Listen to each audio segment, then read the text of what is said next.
നമസ്കാരം. എല്ലാ പ്രിയപ്പെട്ട പ്രേക്ഷകർക്കും കേരളത്തിലെ ഏറ്റവും വലിയ ജനകീയ ജനാധിപത്യ മണിക്കൂറിലേക്ക് സ്വാഗതം. ജനകീയ വിഷയങ്ങൾ ഇനിയുള്ള ഒരു മണിക്കൂറിൽ നമ്മൾ ചർച്ച ചെയ്യും. എല്ലാ പ്രേക്ഷകർക്കും ഒരിക്കൽ കൂടി സ്വാഗതം. നമ്മൾ ആരംഭിക്കുകയാണ് പൊതുജനം കഴുതിയല്ല സാർ.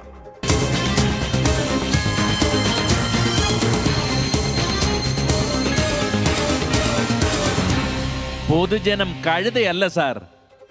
പ്രിയപ്പെട്ട പ്രേക്ഷകരെ, നിങ്ങൾക്കറിയാവുന്ന പോലെ തന്നെ ജനകീയ വിഷയങ്ങൾ ഞങ്ങളുടെ ശ്രദ്ധയിൽ കൊണ്ടുവരാം. നാട്ടിൽ എന്തെങ്കിലും വിഷയങ്ങൾ ഞങ്ങൾ അറിയിക്കേണ്ടതുണ്ടെങ്കിൽ അതിനും അവസരമുണ്ട്. ഇനി പറയുന്ന ഫോൺ നമ്പറിൽ ലാൻഡ് ഫോണിൽ വിളിച്ച് ജനകീയ വിഷയങ്ങൾ ഞങ്ങളെ അറിയിക്കാവുന്നതാണ്. 0484283050 ഈ നമ്പറിൽ വിളിച്ച് വിഷയങ്ങൾ ശ്രദ്ധയിൽ കൊണ്ടുവരാം. ഏതെങ്കിലും ദൃശ്യങ്ങൾ ഞങ്ങൾക്ക് അയച്ചു തരേണ്ടതുണ്ടെങ്കിൽ വാട്സാപ്പ് വഴി ആ ദൃശ്യങ്ങൾ അയക്കുകയും ചെയ്യാം. 6235968937 ഈ നമ്പറിലാണ് വാട്സാപ്പ് വഴി ദൃശ്യങ്ങൾ അയക്കേണ്ടത്. രാജ്യമൊന്നാകെ നടുങ്ങിയ വേദനിക്കുന്ന ഒരു വാർത്തയിൽ നിന്നാണ് നമ്മൾ ആരംഭിക്കുന്നത്. ഹാത്രസ് ദുരന്തത്തിൽ മരണസംഖ്യ 121 നിരവധി പേർ ഇപ്പോഴും പരിക്കേറ്റ് ചികിത്സയിലാണ്. സംഭവത്തിൽ ഉത്തർപ്രദേശ് സർക്കാർ ജുഡീഷ്യൽ അന്വേഷണം പ്രഖ്യാപിച്ചിട്ടുണ്ട്. കുറ്റക്കാർക്കെതിരെ കർശന നടപടി സ്വീകരിക്കും എന്നാണ് UP മുഖ്യമന്ത്രി യോഗി ആദിത്യനാഥ് വ്യക്തമാക്കിയത്. അതേസമയം കേസെടുത്തതിന് പിന്നാലെ സത്സംഗം സംഘടിപ്പിച്ച ഭോലെ ബാബ ഒളിവിൽ പോയിരിക്കുകയാണ്. വിവാദ ആൾ ദൈവത്തിന്റെ സുരക്ഷാ ജീവനക്കാർ ആളുകളെ തള്ളി മാറ്റിയതാണ് അപകട കാരണം എന്ന് സബ് ഡിവിഷണൽ മജിസ്ട്രേറ്റ് വ്യക്തമാക്കിയിരിക്കുന്നു. ഹാത്രസിൽ നിന്ന് ആർ അച്യുതൻ തയ്യാറാക്കിയ റിപ്പോർട്ടിലേക്കാണ് ആദ്യം.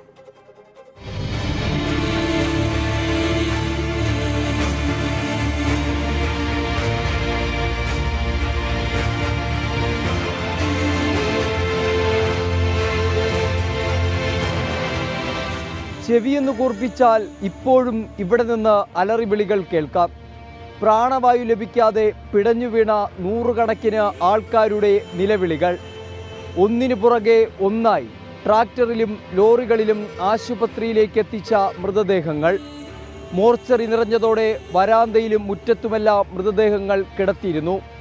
അലമുറയോടെ അതിൽ ഉറ്റവരെ തിരയുന്നവർ.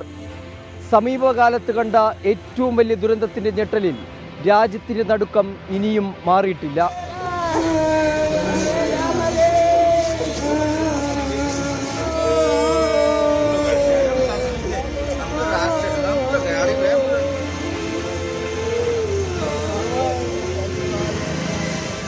മുൻ IB ഉദ്യോഗസ്ഥനെന്നാണ് സൂരജ് പാൽ എന്ന ഭോലെ ബാബ അവകാശപ്പെടുന്നത്. കോവിഡ് കാലത്തും ആയിരങ്ങളെ പങ്കെടുപ്പിച്ച സത്സംഗങ്ങൾ സംഘടിപ്പിച്ച വിവാദങ്ങൾ ഉണ്ടാക്കിയ ആൾ ഹത്രസിലും നിയമങ്ങൾ കാറ്റിൽ പറത്തിയാണ് പരിപാടി സംഘടിപ്പിച്ചത്. ഈ അനാസ്ഥയാണ് ഹത്രാസിനെ ഒരു കുരുതിക്കളമാക്കിയതും.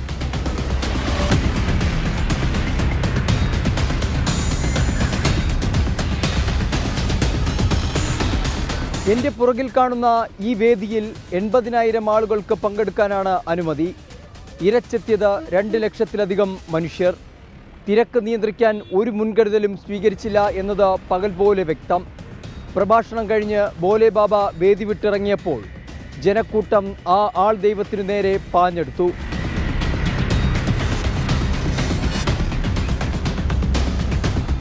ഭോലെ ബാബയുടെ വാഹനം പുറത്തേക്ക് വന്നപ്പോൾ പാഞ്ഞെടുത്ത ആളുകളെ അദ്ദേഹത്തിൻ്റെ സുരക്ഷാ ഭടന്മാർ തള്ളിമാറ്റി. പേടിച്ച് ആൾക്കൂട്ടം ചിതറിയോടിയതോടെ റോഡരികിൽ നിന്ന നിരവധി ആളുകൾ ഈ കാണുന്ന ചെളി നിറഞ്ഞ പാടത്തിലേക്ക് ഒന്നിനു മുകളിൽ ഒന്നൊന്നായി വഴുതി വീണു.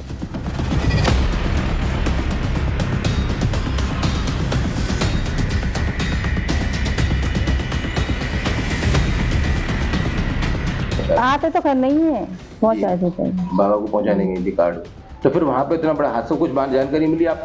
हम तो पहले लेकर आए हैं. ചതുപ്പിൽ പുതഞ്ഞ മൃതദേഹങ്ങളും വാരിയെടുത്ത നാട്ടുകാർ സമീപത്തെ ആശുപത്രിയിലേക്ക് പോയി. പലരും സംഭവ സ്ഥലത്ത് തന്നെ മരിച്ചിരുന്നു. ആശുപത്രിയിൽ എത്തിച്ചെങ്കിലും ജീവൻ രക്ഷിക്കാനാകാത്തവരും ഏറെ. പ്രതീക്ഷയോടെ ഉറ്റവരെ തേടി ആശുപത്രിയിലെത്തിയ പലരും കണ്ണീരോടെ മടങ്ങി. तो मैंने घर पे फ़ोन लगाया, मेरी मम्मी गई हैं, ऐसी ऐसी बात हो गई है, मालूम करो. तो बोला ठीक है. फिर जो बस में आई थी उनको मालूम किया तो उन्होंने बोला देख रहे हैं, अभी मिली नहीं है. अब पता नहीं उन लोगों ने देखी हैं या नहीं देखी हैं. फिर हम रात में ही उधर से इधर से भगे. लड़का ग्वालियर से आया, मैं वहाँ से आया. അപകട സ്ഥലത്തിന് തൊട്ടടുത്തുണ്ടായിരുന്നത് ഒരു പ്രാഥമിക ആരോഗ്യ കേന്ദ്രം. അത്യാധുനിക സംവിധാനങ്ങളുടെ അഭാവവും സർക്കാർ സംവിധാനങ്ങൾ ഉണർന്നു പ്രവർത്തിക്കാത്തതും മരണസംഖ്യ ഉയരുന്നതിന് ഇടയാക്കി.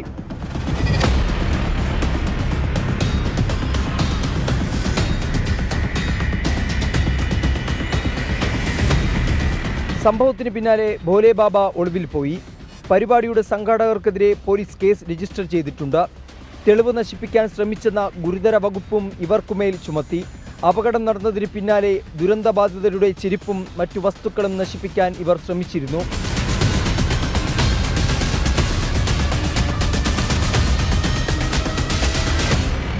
വിശ്വാസം അന്ധവിശ്വാസത്തിലേക്ക് കടക്കുമ്പോൾ ഉണ്ടായ കൂട്ടക്കുരുതികൾ ഒരുപാടുണ്ട് നമുക്കിടയിൽ. ഹത്രസിൽ സംഭവിച്ചതും ഇതുതന്നെ. ഭോലെ ബാബയുടെ പേര് പോലും പരാമർശിക്കാത്ത FIRൽ മരിച്ചവർക്കുള്ള നീതി ലഭിക്കുമോ എന്ന ചോദ്യമാണ് ഈ ദുരന്ത ഭൂമികയിൽ നിന്നും ഉയരുന്നത്. ഹത്രസിൽ നിന്നും ക്യാമറമാൻ ജോഗേഷ് സിംഗിനോടൊപ്പം R. അച്യുതൻ, 24. പൊതുജനം കഴുതയല്ല സാർ.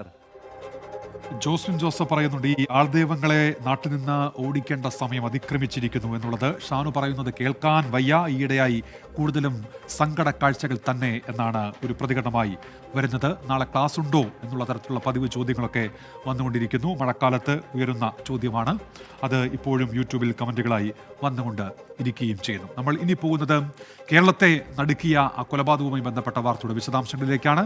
നാടിനെ ആകെ നടുക്കിയ മാന്നാറിലെ കലയുടെ കൊലപാതക കേസിൽ ചുരുളഴിയുകയാണ്. പിടിയിലായ 3 പേർക്കും പങ്ക് എന്ന് റിമാൻഡ് റിപ്പോർട്ട് വ്യക്തമാക്കുന്നുണ്ട്. ഒന്നാം പ്രതി അനിൽകുമാറിനെ നാട്ടിലെത്തിക്കാൻ ശ്രമം തുടങ്ങി. കേസിൽ അറസ്റ്റിലായ പ്രതികളെ കോടതി കസ്റ്റഡിയിൽ വിട്ടു. പെരുമ്പുഴ പാലത്തിൽ കാറിനുള്ളിൽ വെച്ച് കൊലപാതകം നടത്തിയെന്നാണ് പോലീസിന്റെ നിഗമനം. മുഖ്യ സാക്ഷിയുടെ മൊഴിയാണ് അന്വേഷണത്തിൽ നിർണായകമായത്. മാന്നാറിൽ നിന്ന് മനീഷ് മഗിബാലും ശ്രീജിത് ശ്രീകുമാരനും AV ജയശങ്കറും ചേർന്ന് തയ്യാറാക്കിയ റിപ്പോർട്ടിലേക്ക്. സിനിമാ കഥയെ വെല്ലുന്ന തിരക്കഥ. അനിൽകുമാർ മാന്നാർ എന്ന ഒരു നാടിനെയാകെ പറഞ്ഞു വിശ്വസിപ്പിച്ചിരുന്ന കലയുടെ തിരോധാനം കൊലപാതക കേസായി മാറിയിരിക്കുകയാണ്. പക്ഷേ ഈ കേസിന്റെ ഗതി എന്താകുമെന്നത് ഫോറൻസിക് റിപ്പോർട്ടിനെ ആശ്രയിച്ചിരിക്കും.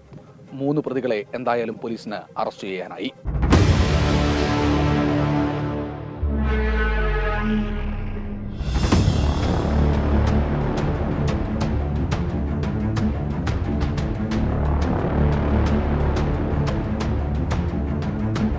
പതിനഞ്ച് വർഷം മുമ്പ് ഇരമത്തൂരിൽ നിന്ന് കാമുകനൊപ്പം അപ്രത്യക്ഷമായെന്ന് പറയപ്പെടുന്ന കല എന്ന 26-കാരി കൊല്ലപ്പെട്ടു എന്നായിരുന്നു ഉള്ളടക്കം. കൊലപ്പെടുത്തിയ രീതിയും പങ്കുള്ളവരുടെ പേരുകളും ഉൾപ്പെടെ വിശദമായി കത്തിലുണ്ടായിരുന്നു. തുടർന്ന് അതീവ രഹസ്യമായി അമ്പലപ്പുഴ പോലീസിനെ കേസ് അന്വേഷിക്കാൻ ഏൽപ്പിച്ചു. അനിൽകുമാറിന്റെ അടുത്ത ബന്ധുക്കളടക്കം 5 പേരെ കസ്റ്റഡിയിലെടുത്ത് ചോദ്യം ചെയ്തപ്പോഴാണ് രഹസ്യങ്ങളുടെ ചുരുളഴിയുന്നത്.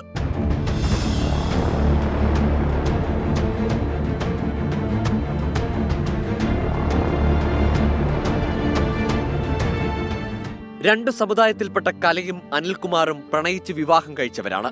ഇതിൽ ഒരു മകനുമുണ്ട്. ഭർത്താവിന്റെ വീട്ടിൽ നിന്ന് കല കൊടിയ ജാതി വിവേചനം അനുഭവിച്ചുവെന്നാണ് കലയുടെ ബന്ധുക്കൾ പറയുന്നത്. ജാതിപരമായിട്ടെന്ന് പറഞ്ഞാൽ അവിടെ അമ്മായിമ്മയ്ക്കാണ്. ഇവളുമായിട്ട് എപ്പോഴും വഴക്കായിരുന്നു എന്നാ പറയുന്നത്. ഇവളെ ജാതി അവളെ ഇഷ്ടമല്ലായിരുന്നു അവർക്ക്. ഇവർ 2 അടുത്ത് വാടകയ്ക്ക് താമസിച്ച് ഈ വഴക്കുകൊണ്ട്. കലയെ കാണാതായപ്പോൾ സ്വർണവും മറ്റുമായി ഒളിച്ചോടിപ്പോയെന്നായിരുന്നു പ്രചാരണം. അതുകൊണ്ട് തന്നെ കലയുടെ ബന്ധുക്കൾ പരാതി നൽകിയില്ല.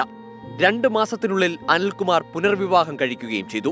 പാലക്കാട് സ്വദേശിക്കൊപ്പം പോയെന്ന് പറയപ്പെടുന്ന കലയെ എറണാകുളത്ത് വെച്ച് അനിൽകുമാർ കൂടെ കൂട്ടി. വാടകയ്ക്കെടുത്ത കാറിൽ യാത്രാമധ്യേ തുണി ഉപയോഗിച്ച് കഴുത്തു ഞെരിച്ച് കൊലപ്പെടുത്തിയെന്നാണ് പോലീസ് ഭാഷ്യം. കലയെ ഒളിപ്പിച്ചു വെച്ച ശേഷം പാലക്കാടേക്ക് ഒളിച്ചോടിയെന്ന് അനിൽകുമാർ ബോധപൂർവം കഥ സൃഷ്ടിച്ചുവെന്നും പോലീസ് സംശയിക്കുന്നു. 2009 ഡിസംബർ ആദ്യ ആഴ്ചയാണ് കല കൊല്ലപ്പെട്ടതെന്നാണ് പോലീസ് നിഗമനം. വീട്ടിൽ നിന്ന് പോയ കല എറണാകുളത്ത് ജോലി ചെയ്യുകയായിരുന്നു. ഭർത്തൃ വീട്ടിൽ നിന്ന് പോയി 1.5 മാസത്തിന് ശേഷമാണ് വിദേശത്തായിരുന്ന അനിൽകുമാർ നാട്ടിലെത്തുന്നത്. നാട്ടിലെത്തി 5 ദിവസത്തിനുള്ളിൽ കൊലപാതകം നടന്നെന്നും പോലീസ് പറയുന്നു. മൃതദേഹം കാറിൽ കണ്ട ദൃക്സാക്ഷിയാണ് കേസിൽ നിർണായകമായത്. അനിൽകുമാറിന്റെ ബന്ധു കൂടിയായ സുരേഷ് മൃതദേഹം മറവ് ചെയ്യാൻ സഹായിക്കില്ല എന്നറിയിച്ചതോടെ മറ്റ് പ്രതികളുടെ സഹായം തേടുകയായിരുന്നു അനിൽ. അതിനൊപ്പം മൊഴികളിലെ വൈരുദ്ധ്യവും തെളിവ് ശേഖരണത്തിലെ സങ്കീർണതകളും പോലീസിന് വലിയ വെല്ലുവിളിയാകുന്നുണ്ട്. കലയുടെ മകൻ 17 വയസ്സുകാരൻ ഇപ്പോഴും വിശ്വസിക്കുന്നത് അമ്മ മരിച്ചിട്ടില്ല എന്നാണ്. ഒപ്പം അച്ഛൻ അനിൽകുമാറിനെ മകൻ പൂർണ്ണമായും പിന്തുണയ്ക്കുകയും ചെയ്യുന്നു. കലയെ കാണാതാകുമ്പോൾ മകന് 2 വയസ്സ് മാത്രമായിരുന്നു പ്രായം. അത് എനിക്ക് കുഴപ്പമുണ്ട്. എന്നിട്ട് ഇന്നലെ പറയുക അച്ഛനും അമ്മയൊക്കെ പറയുക എനിക്കും ഇതില്ല, ഒരു ടെൻഷനില്ല. അപ്പൊ ഞാൻ ചോദിച്ചു എന്തിനാ ടെൻഷൻ? അമ്മ ജീവനുണ്ട്, സൂര്യ കിട്ടില്ല, ഞാൻ അമ്മയെ കൊണ്ടുവരും. നമ്മുടെ അമ്മ കഷ്ണം എനിക്കുണ്ടാവും, ഞാൻ കൊണ്ടുവരും അമ്മയെ. 15 വർഷങ്ങൾക്ക് മുൻപ് നടന്ന ഒരു കൊലപാതകത്തിൽ തെളിവ് ശേഖരണം പോലീസിന് ഏറെ സങ്കീർണമാണ്. ആകെയുള്ളത് മുഖ്യ സാക്ഷിയുടെ മൊഴിയും ഒപ്പം 3 പ്രതികളുടെ കുറ്റസമ്മത മൊഴികളുമാണ്. എങ്ങനെ കൊലപ്പെടുത്താൻ ഉപയോഗിച്ച കാർ എവിടെയാണ്, ആയുധം എവിടെയാണ്, ശരീര അവശിഷ്ടങ്ങൾ എവിടെയാണ് എന്നൊന്നും പോലീസിന് ഇപ്പോൾ അറിയില്ല എന്നാണ് വിവരം. ഒപ്പം മുഖ്യപ്രതി അനിൽകുമാറിനെ നാട്ടിലും എത്തിക്കണം. AV ജയശങ്കറിനും ശ്രീജിത്ത് ശ്രീകുമാറിനുമൊപ്പം മനീഷ് മഹിപാൽ, 24 ആലപ്പുഴ.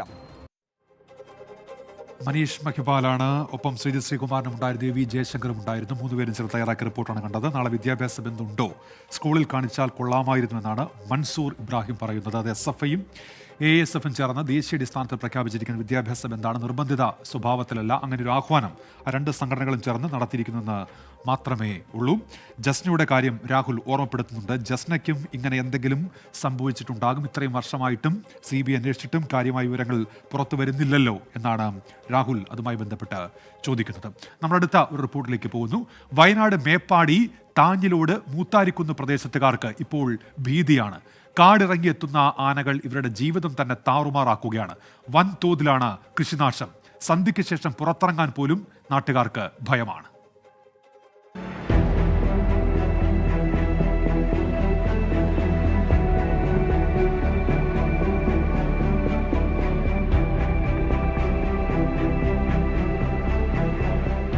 എൻ്റെ ഇപ്പോഴത്തെ അവസ്ഥയാണിത്. എൻ്റെ ഉപജീവന മാർഗ്ഗമാണ് ഇത് കളഞ്ഞിരിക്കുന്നത്. ഒരു ആയുഷ്കാലം മുഴുവൻ ഞാൻ ജോലി ചെയ്ത് ഉണ്ടാക്കിയ സാധനമാണ്. ഒറ്റ രാത്രി കൊണ്ട് ഒരു മണിക്കൂർ 1/2 മണിക്കൂർ വെച്ച് ആന ഇങ്ങനെ ചെയ്തു വെച്ചിട്ടുള്ളത്. ഈ ആനനെ ഇവിടെ നിർത്തിയതുകൊണ്ടാണ് ഈ പ്രശ്നം വരുന്നത്. ഇതിനെ ആട്ടി വനത്തിലേക്ക് വിടുകയാണെങ്കിൽ ഞങ്ങൾക്ക് ഇവിടെ ജീവിക്കാൻ പറ്റും. ഇത്രയും ജനങ്ങൾ കഷ്ടപ്പെട്ടുണ്ടാക്കിയ സാധനമാണ്. ഒരു ദിവസം അല്ലെങ്കിൽ ഒരു 1/2 മണിക്കൂർ നേരം ഒന്ന് കണ്ണ് അടച്ച് ഒന്ന് ഇരുട്ടി നേരം വെളുക്കുമ്പോഴത്തേനും ഇല്ലാതാക്കി തരുന്നത്. ഇതിന് അധികാരികൾ എന്തെങ്കിലും ഒന്ന് ചെയ്ത് തന്നിട്ടില്ലെങ്കിൽ ആത്മഹത്യ അല്ലാതെ എൻ്റെ മുമ്പിൽ വേറൊരു മാർഗമല്ല. നട്ടുനനച്ച് വളർത്തിയുണ്ടാക്കിയതെല്ലാം ഒന്ന് ഇരുട്ട് വെളുക്കുമ്പോഴേക്കും ആനകൾ വന്ന് നശിപ്പിച്ചതിൻ്റെ സങ്കടം പറയുകയാണ് ഈ പഞ്ചായത്തിലെ മികച്ച കർഷകനായി തെരഞ്ഞെടുക്കപ്പെട്ട രമേഷ് ബാബു. ഈ പുഴ കടന്നെത്തുന്ന ആനകൾ ഈ നാടിൻ്റെ സ്വസ്ഥതയെ തകർക്കാൻ തുടങ്ങിയിട്ട് നാളുകൾ ഏറെയായി.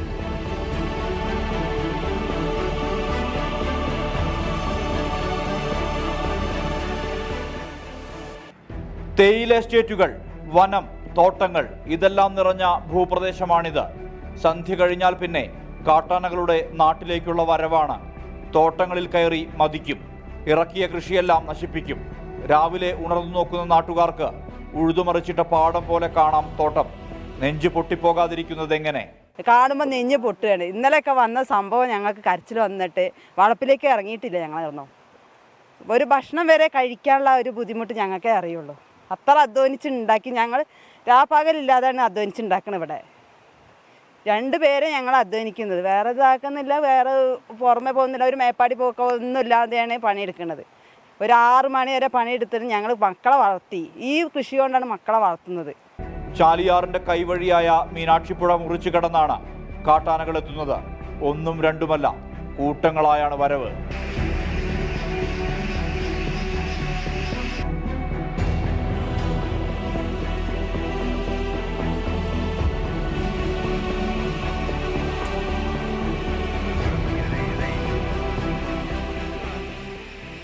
കാടതിർത്തിയിൽ ഫെൻസിംഗ് ഇല്ല. അതിനാൽ തന്നെ ആനകൾക്ക് സുഗമമായെത്താം, എല്ലാം നശിപ്പിക്കാം. ഇരുൾ വീഴുമ്പോൾ തന്നെ ഈ നാട്ടുകാർക്ക് ഭയം ഇരട്ടിക്കും. 6 മണി കഴിഞ്ഞാൽ ഇപ്പോൾ ഞങ്ങൾക്ക് പുറത്തിറങ്ങാൻ പറ്റാത്തൊരു സ്ഥിതിയാണ്. കൃഷി പോകാൻ മാത്രമല്ല, 4 പേരാണ് ഞങ്ങളുടെ പ്രദേശത്ത് ഇപ്പോൾ ആന ചവിട്ടി കൊന്നിരിക്കുന്നത്. ഈ ഒരു ആന ചവിട്ടി കൊന്നു കഴിഞ്ഞാൽ ഒരു 10 ലക്ഷം രൂപ കൊടുത്ത്, ഈ 10 ലക്ഷം രൂപ ഞങ്ങൾക്ക് വേണ്ട. ഞങ്ങൾക്ക് വേണ്ടത് ഞങ്ങളുടെ ജീവന സംരക്ഷണമാണ്. ഒരു ഏലച്ചെടി ഇതൊക്കെ അറിയാം, ഇത് ഞങ്ങളുടെ നിത്യ വരുമാനമാണ്. ഇത് ഒരു ചെടിയിൽ നിന്ന് ഇപ്പോൾ കിട്ടാൻ പോകുന്ന ഫോറസ്റ്റുകാർ പറഞ്ഞാൽ 12 രൂപ. ഈ 12 രൂപ വേണ്ട. ഞങ്ങൾക്കിത് കയറരുത്, ഞങ്ങളുടെ സ്ഥലത്ത് ആന കയറരുത്. ഫോറസ്റ്റ് ഞങ്ങൾ വന്യമൃഗങ്ങൾക്കെതിരല്ല, പക്ഷേ ആ വന്യമൃഗങ്ങളെ ഫോറസ്റ്റ് ഡിപ്പാർട്ട്മെൻറ്റ് അവരുടെ സ്ഥലത്ത് സേഫ്റ്റിയായിട്ട് വളർത്തണം.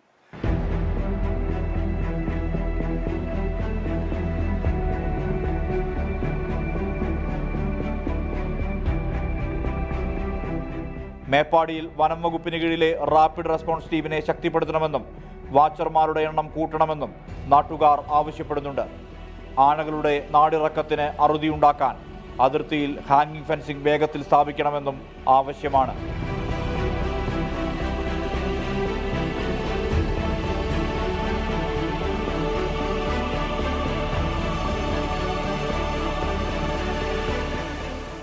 താഞ്ഞിലോട് മുത്താറിക്കുന്ന പ്രദേശത്ത് ആന കയറാത്ത തോട്ടങ്ങളില്ല. എല്ലാം തകർത്തെറിഞ്ഞാണ് കാട്ടാനകൾ കടന്നു പോകുന്നത്. ഇതിനൊരു ശാശ്വത പരിഹാരം വേണം. വനം വകുപ്പും സർക്കാരും ഇടപെടണമെന്നാവശ്യപ്പെടുന്നു ഈ നാട്ടുകാർ. മനു ദാമോദരനൊപ്പം സുർജിത് അയ്യപ്പത്ത്, 24 വയനാട്. പൊതുജനം കഴുതയല്ല സാർ. നാട്ടുകാരുടെ ആശങ്ക ചെറുതല്ല, അതവർ പ്രകടിപ്പിക്കുകയും ചെയ്യുന്നുണ്ട്. പ്രതികരണങ്ങളിലേക്ക്. 6 മണി തുടങ്ങിയ ആന വരുന്നുണ്ട്. പക്ഷേ പിന്നെ നമുക്ക് പുറത്തിറങ്ങി നോക്കാൻ പറ്റില്ല. പടക്കം പൊട്ടിക്കുന്ന കേൾക്കുമ്പോഴൊക്കെ നമ്മൾ അറിയുന്നുണ്ട്. പക്ഷേ പുറത്തിറങ്ങാൻ ധൈര്യമല്ല, മക്കളെ പുറത്ത് വിടലില്ല. പക്ഷേ സ്കൂൾ വിട്ട് വരുമ്പോഴൊക്കെ എന്താ ചെയ്യാന്ന് അറിയില്ല. ഏലം നാശാക്കി, കവുങ്ങ് പൊട്ടിച്ചിട്ടുണ്ട്. പിന്നെ ചക്കയും ഒന്നും ഉണ്ടാക്കാൻ പറ്റില്ല, എല്ലാം നാശാക്കി. ഇനിയിപ്പോൾ എന്താ ചെയ്യാന്ന് അറിയില്ല. എത്രമാത്രം ബുദ്ധിമുട്ടുണ്ടാക്കുന്നുണ്ടെന്ന് പറയാൻ പറ്റില്ല. നമുക്ക് നമ്മുടെ ജീവനല്ലേ വലുതേ. ചെറിയ മക്കളൊക്കെ എന്തെങ്കിലും പെട്ട് കഴിഞ്ഞാൽ നമ്മൾ ജീവിച്ചിട്ട് കാര്യമുണ്ടോ? അങ്ങനെയുള്ളൊരു പേടിയാണ്, ആനേനെ പേടി. ഭയങ്കര പേടിയെന്ന് പറഞ്ഞാൽ ഭയങ്കര പേടിയാണ്. കുറച്ച് കാലമായിട്ട് തുടങ്ങിയൊരു പ്രശ്നമാണിത്. കാരണം ആദ്യമൊക്കെ ഇത് ഇവിടെ ഒരു പേടിയില്ലാണ്ട് ജീവിച്ച ആൾക്കാരാണ്. ഇപ്പോൾ മറ്റേ കൂടല്ലൂർ പോലെ ആയിട്ടുണ്ട്. ഒരു 6 മണി 7 മണിയൊക്കെ ആയിക്കഴിഞ്ഞാൽ വീട്ടിൽ നിന്ന് വിളിക്കാൻ തുടങ്ങും, വരുന്നില്ലേന്ന് വെച്ചിട്ട്. കാരണം അത്രത്തോളം ഭയാനകമാണ് നിലവിലെ അവസ്ഥ. ഫോറസ്റ്റുകാർക്ക് പരിമിതികളുണ്ട്, നാട്ടുകാർക്കും പരിമിതികളുണ്ട്. ഇതൊക്കെ ഒരു ദിവസം പരിമിതികളൊക്കെ പൊട്ടിയിട്ട് തെരുവിലിറങ്ങേണ്ട ഒരു സാഹചര്യത്തിലേക്കാണ് നിലവിൽ പോകുന്നത്. അപ്പോൾ അവിടുത്തെ ജനങ്ങളുടെ ആശങ്ക പരിഹരിക്കപ്പെടുമെന്നാണ് നമ്മുടെ പ്രതീക്ഷ. ചില പ്രേക്ഷകർ ഒരു കാര്യം ചൂണ്ടിക്കാണിക്കുന്നുണ്ട്. സ്റ്റാഫ് നേഴ്സ് നിയമന നിരോധനം വാർത്തയാക്കാമോ എന്ന് ചോദിക്കുന്നുണ്ട് മിനി സുകുമാരൻ. ഒപ്പം മറ്റ് ചില ഉദ്യോഗാർത്ഥികൾ കൂടി അതേ ആവശ്യം ഉന്നയിക്കുന്നുണ്ട്. അവിടെ നിയമന നിരോധനം നിലനിൽക്കുന്നു DHS നേഴ്സിൻ്റെ കാര്യത്തിൽ എന്നാണ് ഇപ്പോൾ ചില പ്രേക്ഷകരൊക്കെ അറിയിച്ചുകൊണ്ടിരിക്കുന്നത്. അതുമായി ബന്ധപ്പെട്ട ഇടപെടലുകൾ നമ്മൾ പ്രതീക്ഷിക്കുകയും ചെയ്യുന്നുണ്ട്. എല്ലാ പ്രിയപ്പെട്ട പ്രേക്ഷകർക്കും ഒരിക്കൽ കൂടി പൊതുജനം കഴുതയല്ല എന്ന പരിപാടിയിലേക്ക് സ്വാഗതം. ഇടവേളയ്ക്ക് മുൻപ് സൂചിപ്പിച്ച വാർത്തയുടെ വിശദാംശങ്ങളിലേക്കാണ്. അതിരപ്പള്ളി വെറ്റിലപ്പാറ അരൂർമുഴി ജംഗ്ഷനിലാണ് ഇപ്പോൾ കാട്ടുകൊമ്പൻ ഏഴാറ്റുമുഖം ഗണപതി എത്തി മടങ്ങിയിരിക്കുന്നത്. കടകൾക്ക് സമീപം നിന്ന തെങ്ങ് ആന കുത്തിമറിച്ചു, ആളുകൾക്ക് നേരെ പാഞ്ഞെടുക്കുകയും ചെയ്തു. സൂരജ് സജിയുണ്ട് തൃശ്ശൂരിൽ നിന്ന്. സൂരജ് പറയൂ. ഉന്മേഷ്, വൈകുന്നേരം 6 മണിയോടുകൂടിയാണ് ഈ ഏഴാറ്റുമുഖത്തിന് സമീപം അരൂർമുഴി ജംഗ്ഷനിൽ ഈ കാട്ടാന ആയിട്ടുള്ള ഒറ്റക്കൊമ്പനായിട്ടുള്ള ഏഴാറ്റുമുഖം ഗണപതി ഇറങ്ങുന്നത്. പിന്നീട് വലിയ രീതിയിൽ ഈ മേഖലയിൽ പരിഭ്രാന്തി പരത്തി. ഒരു കടയുടെ സമീപം നിന്ന ഈ തെങ്ങ് ആന കുത്തിമറിച്ചു. ഇതോടുകൂടി നാട്ടുകാരുടെ നേതൃത്വത്തിൽ ഈ ആനയെ തുരത്താൻ ഒരു ശ്രമം നടത്തി. ഇതോടുകൂടിയാണ് നാട്ടുകാർക്ക് നേരെ ഈ കാട്ടാന പാഞ്ഞെടുക്കുന്ന ഒരു സാഹചര്യം ഉണ്ടായത്. വനംവകുപ്പ് ഉദ്യോഗസ്ഥരും പിന്നാലെ ഇവിടെ എത്തി. ആനയെ തുരത്താൻ ശ്രമിച്ചെങ്കിലും ആന ഈ കാട് കയറാനോ അല്ലെങ്കിൽ ചാലക്കുടി പുഴയിലേക്ക് കടക്കാനോ ആന തയ്യാറായില്ല. വലിയ രീതിയിൽ ഇതൊരു ശ്രമകരമായ ദൗത്യം അത് വനംവകുപ്പ് ഉദ്യോഗസ്ഥരും നാട്ടുകാരും ചേർന്ന് നടത്തി. പിന്നീടാണ് ഈ ആനയെ റോഡിൽ നിന്ന് മാറ്റി ഇപ്പോൾ ഈ റോഡിനോട് ചേർന്നുള്ള എണ്ണപ്പനത്തോട്ടത്തിലേക്ക് എത്തിക്കാൻ സാധിച്ചത്. പക്ഷേ ഇപ്പോഴും ഈ എണ്ണപ്പനത്തോട്ടത്തിൽ തുടരുകയാണ് ഏഴാറ്റുമുഖം ഗണപതി. കഴിഞ്ഞ കുറച്ച് ദിവസങ്ങളായി തന്നെ ഈ മേഖലയിൽ കബാലി ഉൾപ്പെടെയുള്ള ഒറ്റയാനുകളുടെ ശല്യം രൂക്ഷമാണ്. 3 മണിക്കൂറിലധികം നേരം കഴിഞ്ഞ ദിവസം ഇന്നലെ കബാലി ഗതാഗതം തടസ്സപ്പെടുത്തിയിരുന്നു. ഇതിന് പിന്നാലെയാണ് ഇപ്പോൾ മറുതലക്കൽ വെറ്റിലപ്പാറ മേഖലയിൽ ഏഴാറ്റുമുഖം ഗണപതിയും ഒരു പ്രതിസന്ധി സൃഷ്ടിച്ചുകൊണ്ടിരിക്കുന്നത്. ഉന്മേഷ്, ശരി സൂരജ് സജിയാണ് വിവരങ്ങൾ നൽകിയത്. ഏഴാറ്റുമുഖം ഗണപതി അതിനുശേഷം എണ്ണപ്പനത്തോട്ടത്തിലേക്ക് കയറിപ്പോയിരിക്കുന്നു എന്നാണ് സൂരജ് പറയുന്നത്. അടുത്ത വാർത്ത ഒരുപക്ഷെ പ്രേക്ഷകരൊക്കെ കണ്ടിട്ടുണ്ടായിരിക്കും. തിരുവല്ല നഗരസഭയിലെ ആ റീലുമായി ബന്ധപ്പെട്ട് അത് ചിത്രീകരിച്ച ഉദ്യോഗസ്ഥർക്കെതിരെ നടപടിയില്ല എന്ന് തദ്ദേശ മന്ത്രി ഇപ്പോൾ വ്യക്തമാക്കിയിരിക്കുകയാണ്. ഉദ്യോഗസ്ഥരുടെ വിശദീകരണം തദ്ദേശ വകുപ്പ് മന്ത്രി MP രാജേഷ് അംഗീകരിച്ചു. ഞായറാഴ്ച പോലും സേവന സജ്ജരായ ഉദ്യോഗസ്ഥർക്ക് അഭിനന്ദനം എന്നാണ് മന്ത്രി MP രാജേഷ് ഇപ്പോൾ വ്യക്തമാക്കിയിരിക്കുന്നത്. അലക്സ് റാം മുഹമ്മദ് ഇപ്പോൾ വിവരങ്ങളുമായി ചേരുന്നുണ്ട് തിരുവനന്തപുരത്ത് നിന്ന്. അലക്സ്, അത് ഞായറാഴ്ച ആ ഉദ്യോഗസ്ഥർ എത്തിയതായിരുന്നു ഓഫീസിൽ. ഭക്ഷണ ഇടവേളയുടെ സമയത്ത് റീൽ ചിത്രീകരണം അങ്ങനെയായിരുന്നുവല്ലോ അവർ നൽകിയ വിശദീകരണം. എന്താണ് ഇപ്പോൾ മന്ത്രി വ്യക്തമാക്കുന്ന നിലപാട് അലക്സ്? ഉന്മേഷ, തിരുവല്ല നഗരസഭയിൽ റീൽ ചിത്രീകരിച്ച ജീവനക്കാർക്ക് എന്താണെങ്കിലും ആശ്വസിക്കാം. അവരോട് ഇതുമായി ബന്ധപ്പെട്ട വിശദീകരണം അധികൃതർ ചോദിച്ചിരുന്നു. അതുമാത്രമല്ല, ഈ വിവരം പുറത്തു വന്നതിന്റെ പശ്ചാത്തലത്തിൽ തദ്ദേശ വകുപ്പ് മന്ത്രി MP രാജേഷ് തന്നെ ഈ ജില്ലാ മേധാവിയോട്, അതായത് തദ്ദേശ വകുപ്പിന്റെ ജില്ലാ മേധാവിയോടും നഗരസഭാ സെക്രട്ടറിയോടും ഈ വിവരങ്ങൾ തേടിയിരുന്നു. അവർ നൽകിയ വിശദീകരണം തൃപ്തികരമാണെന്നാണ് മന്ത്രി വ്യക്തമാക്കുന്നത്. ഇപ്പോൾ MP രാജേഷ് ഇതുമായി ബന്ധപ്പെട്ട ഫേസ്ബുക്ക് കുറിപ്പിട്ടിട്ടുണ്ട്. അതിൽ കൃത്യമായി അദ്ദേഹം പറയുന്നത്, ഒന്ന് അവധി ദിനമായിരുന്നു, ഞായറാഴ്ച ദിവസമാണ് ഉദ്യോഗസ്ഥർ അല്ലെങ്കിൽ ജീവനക്കാർ ജീവനക്കാർ ഈ റീൽ ചിത്രീകരിച്ചത്. അവർ ഈ റീൽ ചിത്രീകരിച്ചത് കൊണ്ട് ഈ ഓഫീസ് ഡ്യൂട്ടി തടസ്സപ്പെട്ടില്ല, ഓഫീസ് പ്രവർത്തനങ്ങളെ ബാധിക്കാതെയാണ് ആ റീൽ അവർ ചിത്രീകരിച്ചത് എന്ന് വ്യക്തമാക്കുന്നുണ്ട്. അത് മാത്രമല്ല, ജീവനക്കാരുടെ എല്ലാ സർഗാത്മക സാംസ്കാരിക പ്രവർത്തനങ്ങൾക്കും സർക്കാരിന്റെ പൂർണ്ണ പിന്തുണയുണ്ടെന്ന് അദ്ദേഹം വ്യക്തമാക്കുന്നു. അപ്പോൾ തന്നെ അത് ഔദ്യോഗിക കൃത്യനിർവഹണത്തെ ബാധിക്കാതെയും പൊതുജനങ്ങൾക്ക് ബുദ്ധിമുട്ടുണ്ടാക്കാതെയും സർവീസ് ചട്ടങ്ങൾ ലംഘിക്കാതെയും വേണമെന്ന വിശദീകരണം കൂടി നൽകുന്നുണ്ട്. പ്രവൃത്തി സമയത്ത് ജോലിക്ക് തടസ്സം വരുന്ന രീതിയിൽ ആഘോഷ പരിപാടികൾ ഓഫീസുകളിൽ സംഘടിപ്പിക്കരുതെന്ന സർക്കുലർ തന്നെ സർക്കാർ നേരത്തെ ഇറക്കിയിട്ടുണ്ടെന്ന് അദ്ദേഹം ഓർമ്മിപ്പിക്കുന്നു. പക്ഷേ ഈ വിഷയത്തിൽ സംഭവിച്ചത് അവധി ദിനമായിരുന്നു ഞായറാഴ്ച. അധിക ജോലികൾക്കിടയിൽ റീൽ ചിത്രീകരിച്ചതിന്റെ പേരിൽ ജീവനക്കാർക്കെതിരെ ശിക്ഷാ നടപടി ഉണ്ടാകരുതെന്ന് ഉദ്യോഗസ്ഥർക്ക് അദ്ദേഹം നിർദ്ദേശം നൽകിയിട്ടുണ്ട് എന്ന് പറയുന്നത് മാത്രമല്ല, ആവശ്യഘട്ടങ്ങളിൽ സേവന സജ്ജരായി ഞായറാഴ്ചകളിൽ പോലും ജോലിക്കെത്തുന്ന തദ്ദേശ സ്വയംഭരണ വകുപ്പിലെ ജീവനക്കാരെ അഭിനന്ദിക്കുന്നു എന്നും മന്ത്രി വ്യക്തമാക്കുന്നുണ്ട്. പ്രത്യേകിച്ച് ഈ ദിവസം, അതായത് കാലവർഷക്കെടുതിയുമായി ബന്ധപ്പെട്ട അടിയന്തര സാഹചര്യം ഉണ്ടായാൽ അത് നേരിടാനാണ് ഈ ഉദ്യോഗസ്ഥർ ഞായറാഴ്ച ദിവസം പോലും ഓഫീസിലേക്ക് എത്തിയത് എന്നാണ് മന്ത്രി വ്യക്തമാക്കുന്നത്. എന്താണെങ്കിലും ആ ഉദ്യോഗസ്ഥർക്കെതിരെ, ആ ജീവനക്കാർക്കെതിരെ നടപടി ഉണ്ടാകില്ല എന്ന് വ്യക്തമാക്കുന്നു. തദ്ദേശ മന്ത്രി അവരെ അഭിനന്ദിക്കുകയും ചെയ്യുന്നു. ശരി, അലക്സ് റാമുമാണ് വിവരങ്ങൾ നൽകിയത്. അതാണ് തദ്ദേശ വകുപ്പ് മന്ത്രി എടുത്തിരിക്കുന്ന നിലപാട്. ആ വിഷയത്തിൽ ഒട്ടേറെ പ്രേക്ഷകർ വിവിധ വിഷയങ്ങളുമായി ബന്ധപ്പെട്ട പ്രതികരണങ്ങൾ അറിയിക്കുന്നുണ്ട്. അതിലൊന്ന് നമ്മൾ നേരത്തെ പരാമർശിച്ചതാണ്.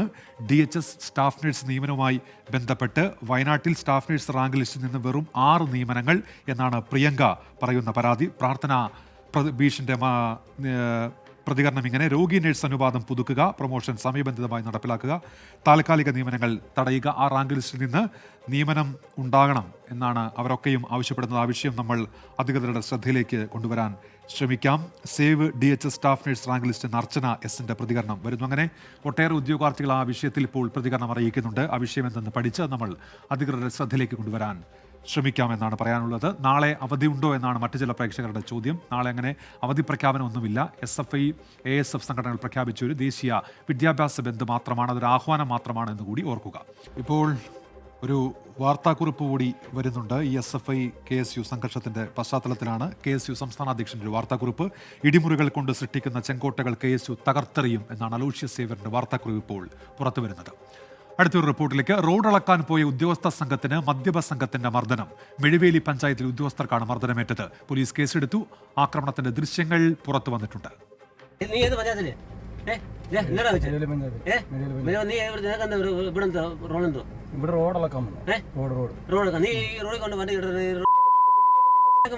പഞ്ചായത്തിലെ എയുടെ വണ്ടിയാണ്.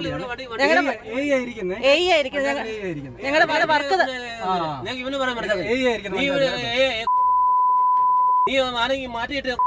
ഞങ്ങളുടെ വർക്ക് തടസ്സപ്പെടുത്തുവാണ് ചെയ്യുന്നത്.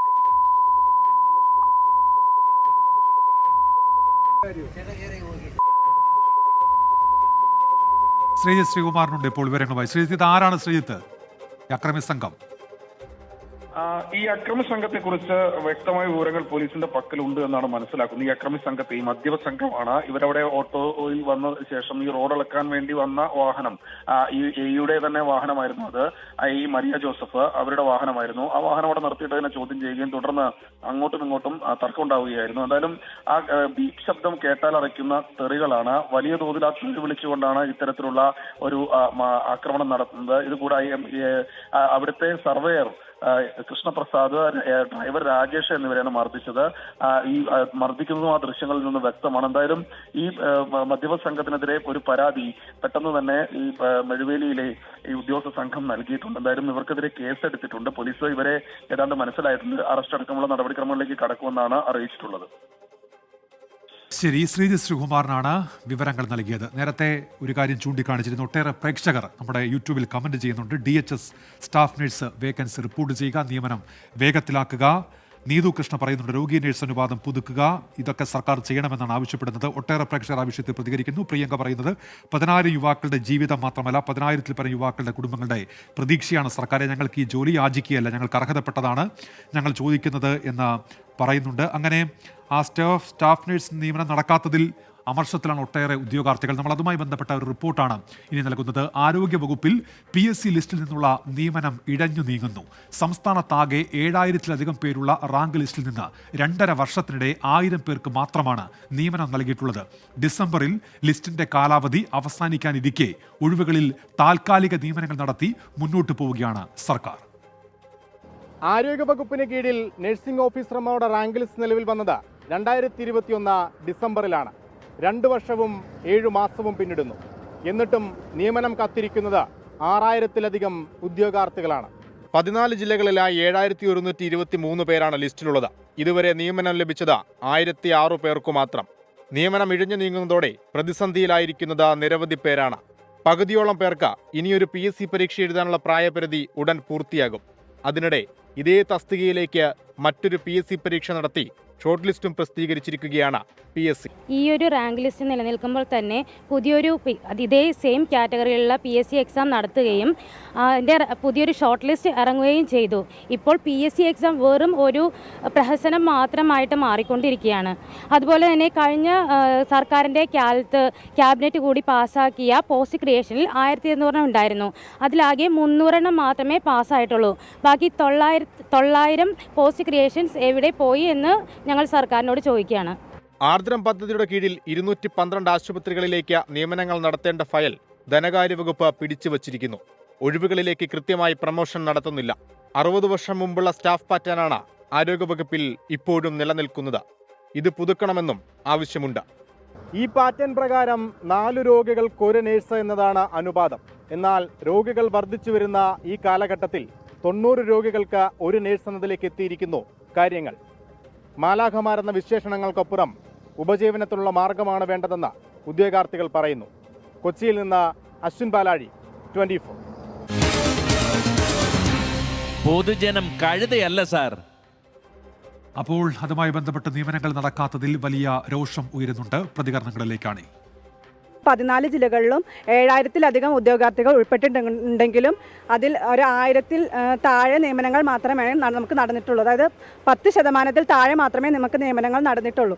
പിന്നെ ഈ ലിസ്റ്റിൽ തന്നെ ഉൾപ്പെട്ടിട്ടുള്ള ഉദ്യോഗാർത്ഥികളിൽ 50%-ൽ ഏറെ പേരും ഏജ് ഓവറായി ഇനി ഒരു PSCക്ക് ചാൻസ് ഇല്ലാത്തവരാണ്. 2023-24 റിട്ടയർമെൻറ്റ്സ് ഒക്കെ കാര്യമായി നടത്തുന്നുണ്ടെങ്കിലും ഇതിനനുസൃതമായിട്ട് പ്രൊമോഷൻ നടക്കുന്നില്ല. ഇപ്പോൾ ജനറൽ ട്രാൻസ്ഫറിൻ്റെ പേരും പറഞ്ഞിട്ട് ഇപ്പോൾ പ്രൊമോഷൻസ് എല്ലാം തടഞ്ഞു വെച്ചിരിക്കുകയാണ്. അപ്പോൾ ഈ പ്രൊമോഷൻസ് സമയബന്ധിതമായി നടന്നാൽ മാത്രമേ നഴ്സിംഗ് ഓഫീസർ ഗ്രേഡ് 2 ലിസ്റ്റിലുള്ളവർക്ക് നിയമനം ലഭിക്കുകയുള്ളൂ. സർക്കാരിൻ്റെ സ്വപ്ന പദ്ധതിയായിട്ടുള്ള ആർദ്രം പദ്ധതിക്ക് കീഴിൽ പ്രാഥമികാരോഗ്യ കേന്ദ്രങ്ങൾ കുടുംബാരോഗ്യ കേന്ദ്രങ്ങളായിട്ട് ഉയർത്തിയിട്ടുണ്ട്. പക്ഷേ സ്റ്റാഫ് ഷോർട്ടേജ് മൂലം ഇത് വേണ്ട രീതിയിൽ നടക്കുന്നില്ല.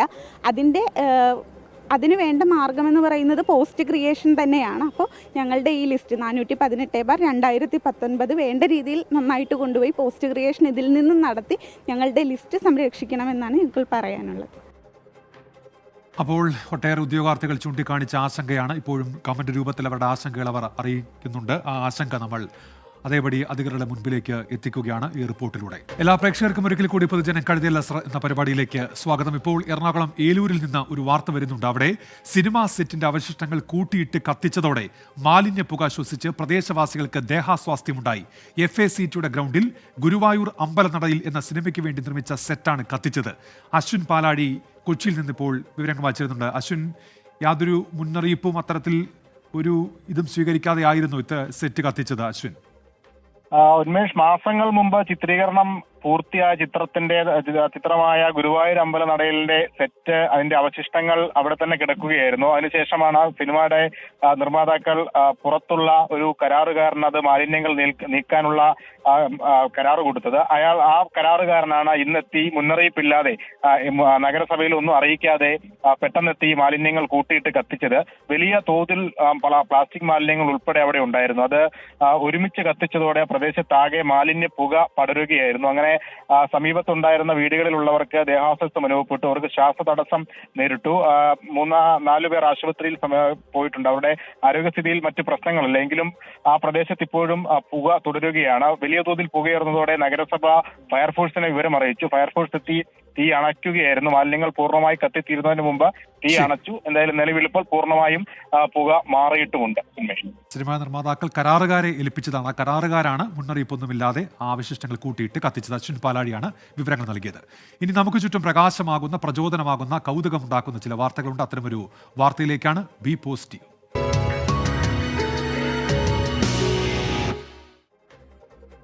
നാടിന്റെ രക്ഷകനായ മിന്നൽ മുരളിയെ നമ്മൾ സ്ക്രീനിൽ കണ്ടിട്ടുണ്ട്. എന്നാൽ ചിലപ്പോഴൊക്കെ റിയൽ ലൈഫിലും നാടിന് കാവലാകാൻ ചില മിന്നൽ മുരളിമാർ ഉണ്ടാകാറുണ്ട്. പാലക്കാട് പത്തിരിപ്പാല പേരൂരിൽ ഒരു 2ാം ക്ലാസ്സുകാരനാണ് നാട്ടുകാരുടെ ജീവൻ രക്ഷിച്ച് ഇപ്പോൾ സൂപ്പർ ഹീറോയായി മാറിയിരിക്കുന്നത്.